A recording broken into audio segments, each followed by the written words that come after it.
Imagine you wake up, reach for your morning coffee, and sit down at your computer to start your day. You press the power button, hear the familiar hum of the fans, but instead of your colorful wallpaper and your neatly organized icons, you are greeted by a wall of text on a bright red background. It tells you that every single file on your machine, from your tax returns and work projects to 10 years of family photos, has been encrypted.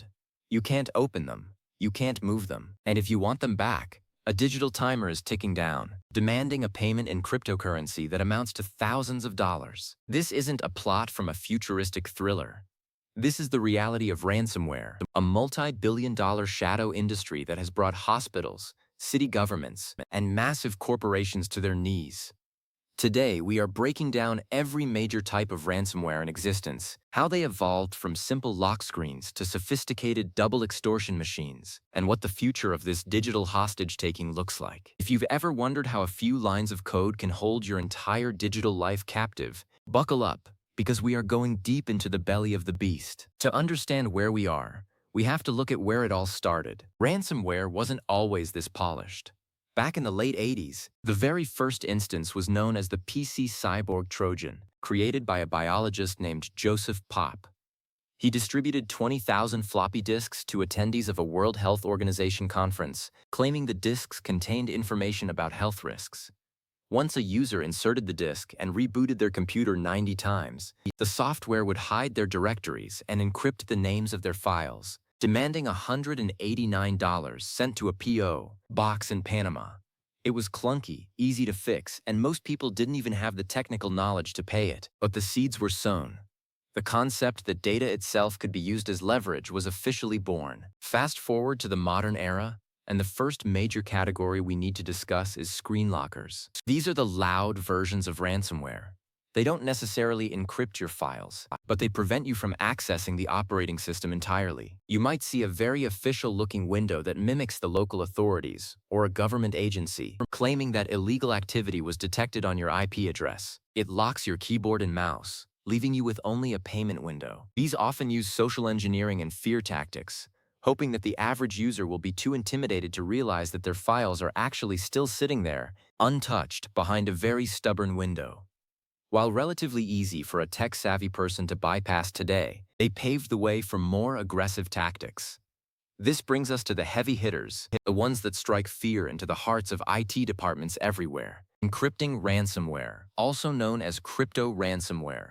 This is the most prevalent and dangerous form. Instead of just blocking your view, these programs go into the file system and use advanced mathematical algorithms to lock your files one by one. They target specific extensions like .docx, .pdf, and .jpg. Once the process is finished, the original files are replaced by encrypted versions that are impossible to open without a unique private key. The genius, or rather the malice, of this method is that even if you remove the virus itself, your files remain locked. The infection is gone, but the damage remains. This is where the famous names like CryptoLocker and WannaCry come into play. Let's pause and talk about WannaCry for a moment, because it changed the game forever. In May of 2017, it swept across the globe in a matter of hours, infecting hundreds of thousands of computers in over 150 countries. It was particularly devastating because it didn't just wait for someone to click a bad link. It used a leaked exploit known as Eternal Blue, which allowed it to spread automatically from one computer to another over a local network. It hit the National Health Service in the United Kingdom so hard that ambulances had to be diverted and surgeries were canceled. This was the moment the world realized that ransomware wasn't just an annoyance for individuals. It was a threat to national infrastructure. It showed that a single vulnerability in an old version of Windows could be leveraged to cause global chaos. As the industry grew, we started seeing the rise of ransomware as a service, or RAS. This is a business model that mirrors the legitimate software industry. The actual developers of the ransomware, the ones with the high-level coding skills, don't necessarily do the attacking themselves. Instead, they lease their software to affiliates in exchange for a cut of the profits, usually around 20 to 30%. These affiliates are the ones who handle the phishing emails, find the vulnerabilities, and negotiate with the victims. This lowered the barrier to entry significantly. You didn't need to be a coding genius to launch a massive attack anymore. You just needed a credit card and a lack of morals. This is why we've seen such an explosion in the sheer volume of attacks in recent years. Groups like Revil and Conti operated like professional corporations, with help desks for victims to help them buy Bitcoin and technical support for their affiliates. Now let's talk about a scary evolution in tactics known as double extortion. For years, the best defense against ransomware was a good backup. If your files got locked, you just wiped the drive and restored from yesterday's save. The attackers realized this was cutting into their profits, so they started stealing the data before they encrypted it. Now the ransom note says, "Pay us to unlock your files, and pay us so we don't leak your sensitive internal emails and customer data on the public internet."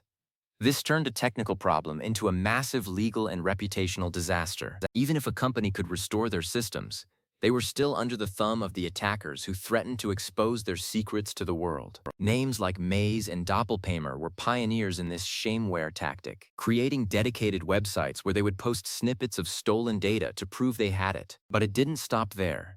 We now have triple extortion. In this scenario, the attackers don't just go after the company they infected. They also go after the company's customers and partners.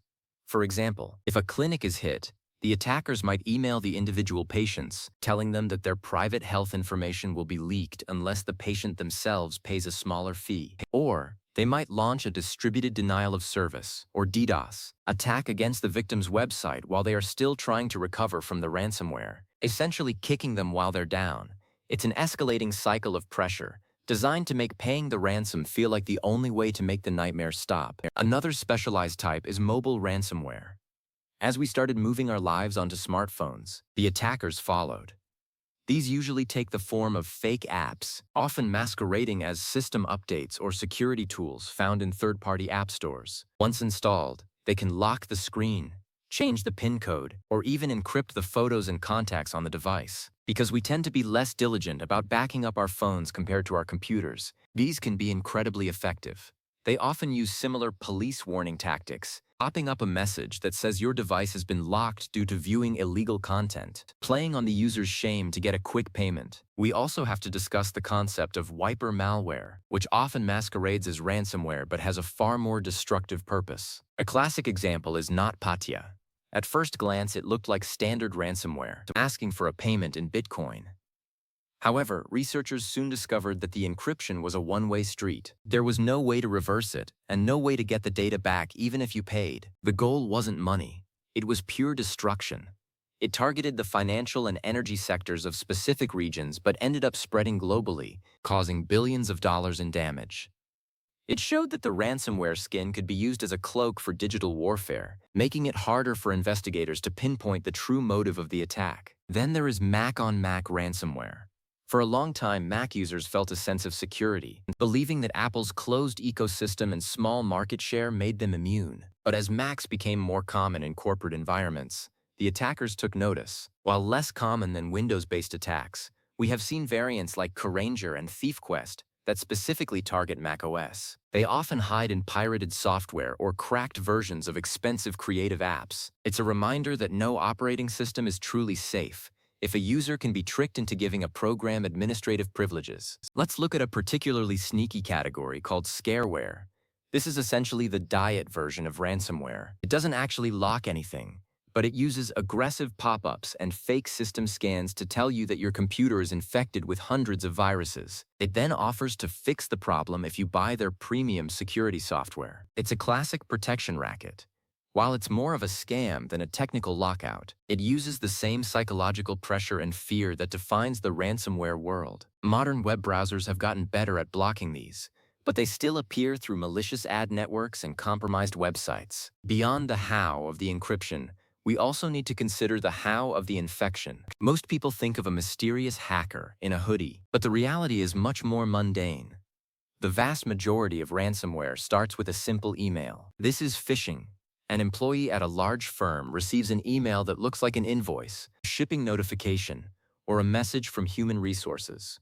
They click the attachment. A small macro runs in the background, and the dropper software begins to download the actual ransomware payload. This is why human error is cited as the biggest vulnerability in cybersecurity. You can have the best firewall in the world, but it doesn't matter if someone on the inside opens the door. Another entry point is through remote desktop protocol, or RDP. During the shift to remote work, many companies left their RDP ports open to the public internet so employees could access their office computers from home. Attackers use brute force scripts to guess passwords until they gain access. Once they are inside one machine, they can move laterally through the network, escalating their privileges until they reach the domain controller. At that point, they can deploy ransomware to every single computer in the organization simultaneously. This big game hunting is how we saw massive payouts from companies that were completely paralyzed overnight. We also have to mention the rise of living off the land techniques. Modern ransomware often doesn't use its own code to do the damage. Instead, it hijacks legitimate administrative tools that are already on the system, like PowerShell or Windows management instrumentation. This makes the attack much harder for traditional antivirus software to detect because the activities look like a normal IT admin performing a routine task. By the time the security system realizes something is wrong, the encryption process is already 50% complete. So why can't we just decrypt the files? The problem lies in the math. Modern ransomware uses a combination of RSA and AES encryption. Think of AES as a very strong lock on a door, and RSA as the secure box that holds the key to that lock. The math required to guess the key, even with a supercomputer, would take millions of years. Unless the developers made a mistake in their code, or the authorities managed to seize the attacker's server and find the master keys, those files are effectively gone. There are websites like No More Ransom that provide free decryption tools for older or flawed versions. But for the new high-end stuff, there is no silver bullet. This brings up a very controversial question. Should you pay? The official advice from the FBI and other law enforcement agencies is a resounding no. Paying the ransom proves the business model works, which encourages more attacks. It also funds other criminal activities. Furthermore, there is no guarantee you will actually get your files back. About 20% of victims who pay never receive a working decryption key, and many of those who do find that their data is corrupted during the process. However, if you are a small business owner whose entire livelihood is on those servers, or a hospital administrator who can't access patient records, the moral no becomes a very difficult practical yes. The psychological impact on the victims is often overlooked. It's not just a financial loss. It's a violation. For an individual, losing a lifetime of photos is a form of digital tragedy. For IT staff, a ransomware attack means weeks of 80-hour workdays, extreme stress, and the possible loss of their jobs.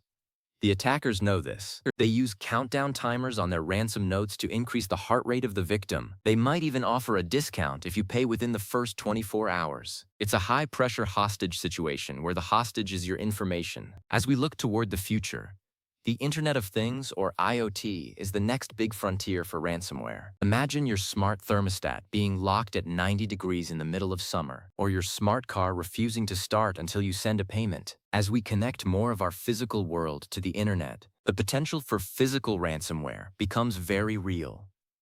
We've already seen proof-of-concept attacks against smart TVs and even medical devices. The security in these small devices is often far weaker than what you find on a laptop, making them low-hanging fruit for opportunistic attackers. Another emerging threat is AI-powered ransomware. Attackers are starting to use machine learning to create even more convincing phishing emails that mimic your boss's writing style perfectly. They can use AI to scan a network for vulnerabilities much faster than a human could, or to adapt their code in real time to bypass security software. This automated ransomware could lead to a massive increase in the speed and efficiency of attacks, making traditional reactive security measures obsolete. We are entering an era of algorithmic warfare, where the defense and the attack are both handled by software. Cloud-based ransomware is also on the rise. As businesses move their data to platforms like Amazon Web Services or Microsoft Azure, attackers have followed. Ransom cloud attacks target cloud storage directly or take over an administrator's account to lock down the entire cloud infrastructure. Because many businesses assume the cloud is inherently safe, they might not have the same level of backup redundancy they had for their physical servers. A single compromised account could lead to the total loss of a company's entire digital presence in seconds. The role of cryptocurrency in all of this cannot be overstated. Before Bitcoin, it was very difficult for a criminal in one part of the world to collect money from a victim in another without getting caught. Traditional bank transfers leave a trail, but cryptocurrency provided a way to move value across borders with relative anonymity. While it's a myth that Bitcoin is completely untraceable, it is much harder for law enforcement to follow the money, especially when attackers use mixers or tumblers to bounce the coins through thousands of different wallets before cashing out. This financial anonymity is the fuel that has allowed the ransomware fire to spread so out of control. So how do you protect yourself? It's not about having one magic piece of software. It's about defense in depth. This means having multiple layers of security. The most important one is backups. But not just any backup. You need offline backups. If your backup drive is plugged into your computer when the ransomware hits, the ransomware will just encrypt the backup too. You need the 3-2-1 rule. 3 copies of your data on 2 different types of media, with 1 copy kept off-site and disconnected from the network. The second is software updates. Ransomware loves to exploit zero-day vulnerabilities, weaknesses in software that the developer hasn't fixed yet. But even more often, they exploit old-day vulnerabilities, problems that have been fixed for months, but users just haven't clicked update yet. Keeping your operating system, your browser, and your applications up to date is like making sure the deadbolts on your doors are actually functional. Third is multi-factor authentication, or MFA. Ransomware often gains entry by stealing a password. If you have MFA enabled, the password alone isn't enough. The attacker would also need your physical phone or a biometric scan. This one step can prevent the vast majority of RDP brute force attacks that lead to major corporate infections. It's the single most effective low-cost security measure you can take. Finally, there is the human firewall. Education is key. Knowing how to spot a suspicious email, being wary of free software, and understanding that the FBI or the IRS will never send you a frantic window on your computer is essential. In the digital age, being tech literate is a survival skill. Ransomware is a constant evolving threat.